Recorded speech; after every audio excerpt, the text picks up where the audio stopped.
So today has been pretty easy so far. Just been following this dirt road down to the camp spot. I think I have maybe like another 2 miles. Then tomorrow is kind of my big day. I think plenty of time to get there, hang out. Depending on the area, I may just cowboy camp. But yeah, it's kind of funny following a road right now, a crappy dirt road. It's giving me mad flashbacks from the CDT, which I ended up really enjoying roads after a while. Obviously not the highways and stuff, but you know, just these Forest Service roads were so much better than like the trail most of the time. So I'm always happy to be walking on something like this. And even though I've been to Canyonlands twice, I've never been specifically in this area. It's pretty cool so far. Yeah, I'm just happy to be back out here. I've been in Columbus the past several months, and you know, it's been fine, but I'm ready for something different. So I'm actually, after this, on my way to move to Bozeman, Montana for at least the summer, possibly a little bit longer. We'll see kind of how it goes. You know, my ultimate goal is to live in Arizona. There's something about it that just really draws me in and makes me want to live there. But yeah, it's a good day. So this happened to me in New Mexico too. Something about the desert or being dehydrated or something. My like fingers swell.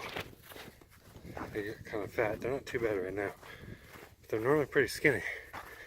They're like almost hard to bend. Am I dying? What is this? What is this? I gotta be getting close.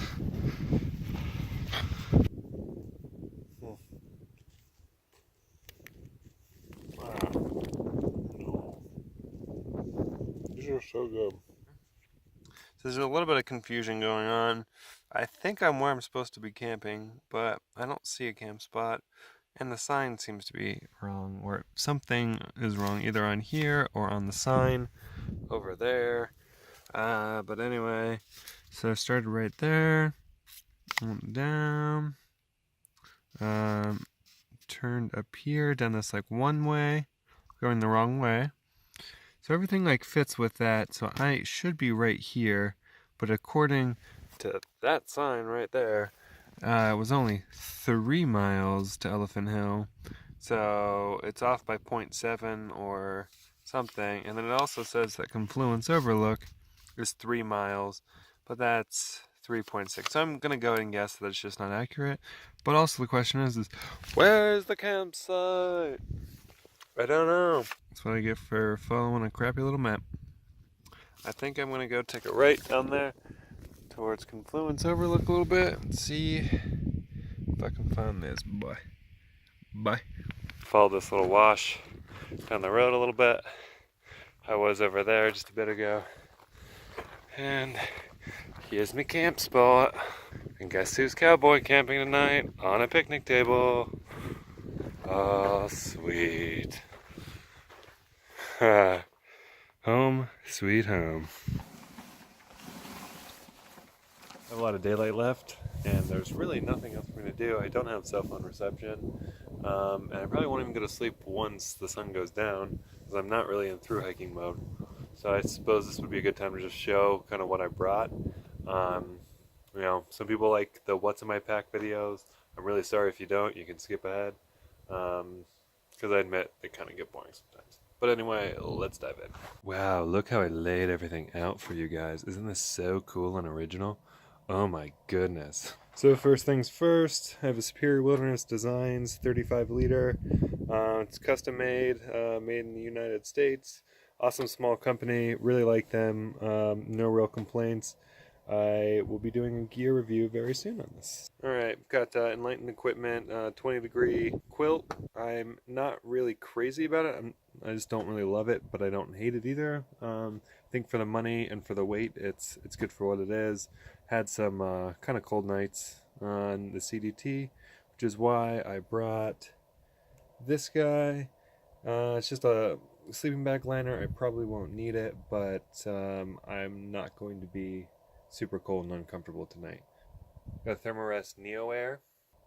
I used to only use foam pads, and after the CDT, I got really tired of that and went to inflatable, and I will never go back. Although they do puncture, they are so much better and so much more comfortable. I can actually like sleep. Moving on, we've got a very tattered hyperlight stuff sack that I use as a pillow. It's got like felt inside. As you can tell, it is completely destroyed. Used it on the entire length of the CDT. There's also a hyperlight food bag, and that is also destroyed. And then you've got a hyperlight rain jacket, which is also kind of falling apart. You might be noticing a little bit of a trend.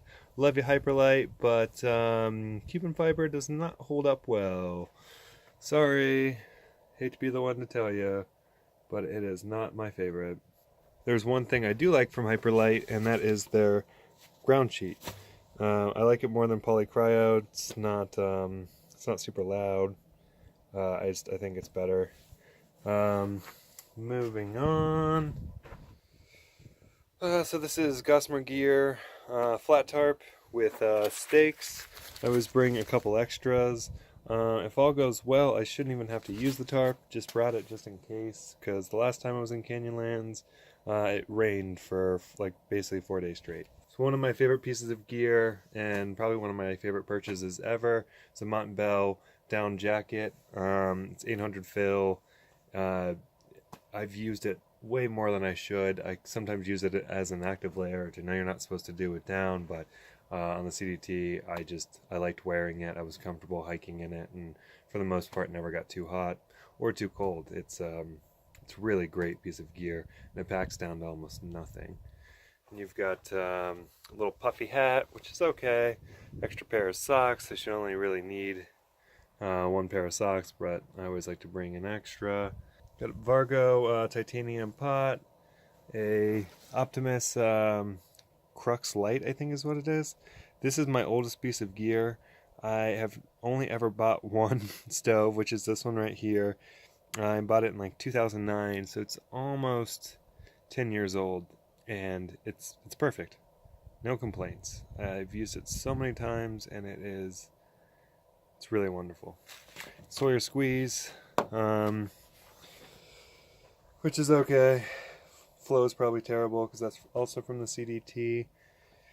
Got extra pair of like leggings, a little like base layer that I like to sleep in.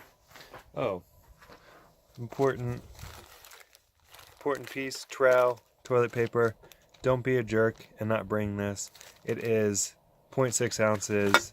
I'm sorry, but you're not too UL for a trowel. And no, I'm sorry, but trekking poles will not dig a hole as well as that will. Moving on, one of my other favorite pieces of gear is Gossamer Gear umbrella. This is great in the sun. This is great when it rains. It's basically like a little pop-up shelter. You can use it when I just needed to like hunker down on the CDT.